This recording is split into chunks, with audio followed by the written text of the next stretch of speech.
शरई तरीक़े के छॾे रसूमात न वधण, सिर्फ़ ख़राफ़ात, सिर्फ़ अल्लाह जो नाराज़पो, दीन जी नाक़दरदानी, नबी करीम सल्लल्लाहु अलैहि वसल्लम जंहिंजी ज़ात अक़दस जी नाक़दरदानी। काफ़ी सारी रस्मूं अहिड़ियूं बि आहिनि साईं के जेके असांजे दीन जे मुख़ालिफ़ आहिनि, ग़ैर मज़हब मां वरितल आहिनि। जेका बि इंसान पंहिंजी तरफ़ खां रस्म ईजाद कंदा आहिनि न त पंहिंजे पाण खे मुश्किल में विझंदा आहिनि।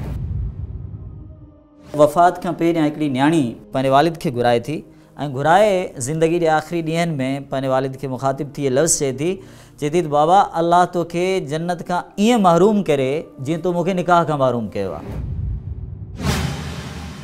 रस्म कॾहिं ईंदी जॾहिं इंसान दीन खे छॾे ॾींदो, दीन वेंदो त पोइ रस्म ईंदी। रस्म जी इंसान खे ज़रूरत कान्हे का, रस्म इंसान जी पंहिंजी तख़लीक़ आहे, पंहिंजी फ़िक्र आहे, पंहिंजी आदत जेका उनखे पाण थी वणे। ऐं दीन उहा शइ आहे जेका अल्लाह तबारक व ताला ठाही आहे ऐं अल्लाह खे पसंदि आहे। पोइ ख़ैरु छा में आहे? ख़ैरु आहे हिन में अल्लाह ताला जे तरीक़े में, रसूल करीम सल्लल्लाहु अलैहि वसल्लम जे जेका सुन्नत में उन में आहे। पोइ रस्मनि जी जॻह नथी बचे जेकॾहिं इंसान दीन खे अमल करे।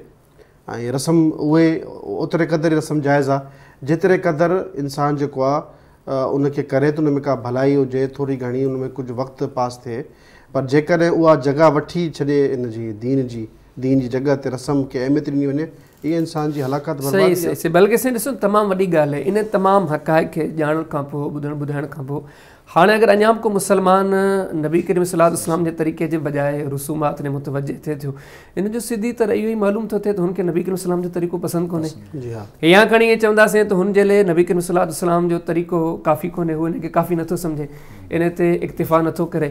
ऐं यादि रहे त जेकॾहिं को ईअं करे बि थो त इक्तिफ़ा नथो करे ऐं इन खे अहमियत नथो ॾिए त ईअं न सम्झे त इहा कोताही का नंढी कोताही आहे, एतिरी वॾी कोताही आहे।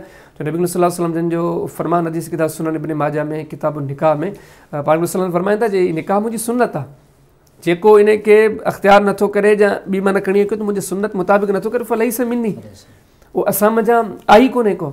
त जेको समूरी ॻाल्हि जो ख़ुलासो इहो आहे त निकाह हिकिड़ो दीन शरीयत आहे, उनजो शरई तरीक़ो मौजूदु आहे। हिन तमामु तरह हक़ाइक़ ॼाण खां पोइ हुन शरई तरीक़े खे छॾे रसूमात न वधण, सिर्फ़ु ख़राफ़ात, सिर्फ़ु अल्लाह जो नाराज़पो, दीन जी नाक़दरदानी, नबी करीम सल्लल्लाहु अलैहि वसल्लम जंहिंजी ज़ात अक़दस जी नाक़दरदानी, पाण करीम सल्लल्लाहु अलैहि वसल्लम जंहिंजी तालीम जी नाक़दरदानी, जेको ईअं करे थो उन तमामु वॾी वईद आहे जो हुनखे पाण करीम सल्लल्लाहु अलैहि वसल्लम जन पंहिंजो कनी कोन था। त अल्लाह ताला असां मुसलमाननि खे तौफ़ीक़ ॾे, असां पाण करीम सल्लल्लाहु अलैहि वसल्लम जी सुन्नत खे काफ़ी सम्झूं, इन ते इक्तिफ़ा कयूं ऐं तमामु तर रसूमात खां पंहिंजे निकाहनि खे पाक रखूं। पर रस्मनि में इहो बि हूंदो आहे त ॾिसो जेका बि इंसान पंहिंजी तरफ़ खां रस्म ईजाद कंदा आहिनि न त पंहिंजे पाण खे मुश्किल में विझंदा आहिनि। हाणे ॾिसो की आहिस्ते आहिस्ते एतिरियूं रस्मूं ईजाद थी चुकियूं आहिनि त निकाह करण जे लाइ एतिरा अख़राजात ख़र्चो न आहे त उन में ख़र्चे खे जमा कंदे कंदे इहे रस्म अदा करण जे लाइ ख़र्चे खे गॾु कंदे कंदे जेको आहे सॼी ज़िंदगी गुज़री वेंदी आहे। ऐं काफ़ी सारी रस्मूं अहिड़ियूं बि आहिनि साईं के जेके असांजे दीन जे मुख़ालिफ़ आहिनि, ग़ैर मज़हब मां वरितल आहिनि, हिंदू मज़हब मां वरितल आहिनि या क्रिश्चियनिटी मां वरितल आहिनि या लादीन तबिके खां वरितल आहिनि, जंहिंमें सरासर जेको आहे अल्लाह जी ऐं क़ुर जी उसवा रसूल जी मुख़ालिफ़त आहे। त उसवा रसूल इहो ई आहिनि साईं त जंहिंमें असांखे अल्लाह जे रसूल सल्लल्लाहु अलैहि वसल्लम खां पुछणु खपे, क़ुर खां पुछणु खपे त असांखे निकाह कीअं करिणो आहे, त उन निकाह में ई बरकत आहे। असांजे सिंधी भाइरनि जो मामिलो इहो आहे, तूं चवनि था थी जेके असां रस्मूं कयूं पिया असांजे रिवायात में, असांजी तहज़ीब में, असांजे कल्चर में शामिल आहिनि, लिहाज़ा उन्हनि सभिनी खे मुक़दम रखणु चाहिनि था। त असांखे सिंधी हुजण खां पहिरियां इहो सोचणु खपे त असां कलमे पढ़ंदड़ मुस्लमान न आहियूं।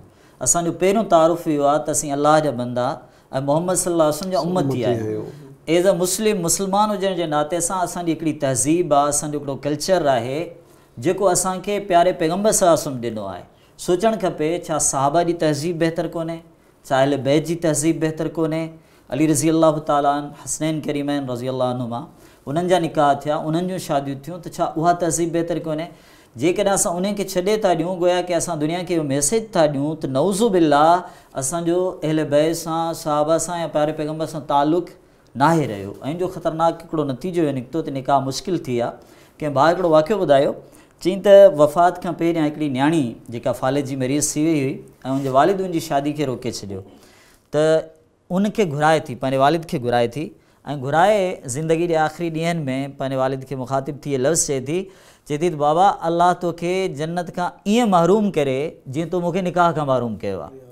ऐं इहो सबबु आहे असांजे मुआशरे में बुनियादी तौरु रस्मनि जे पुठियां लॻण जो। उन करे निकाह जेको आहे मुश्किल थी वियो ऐं असां इस्लाम जी तहज़ीब खे छॾे ॿी तहज़ीब ॾांहुं मुंतक़िल थी वियासीं।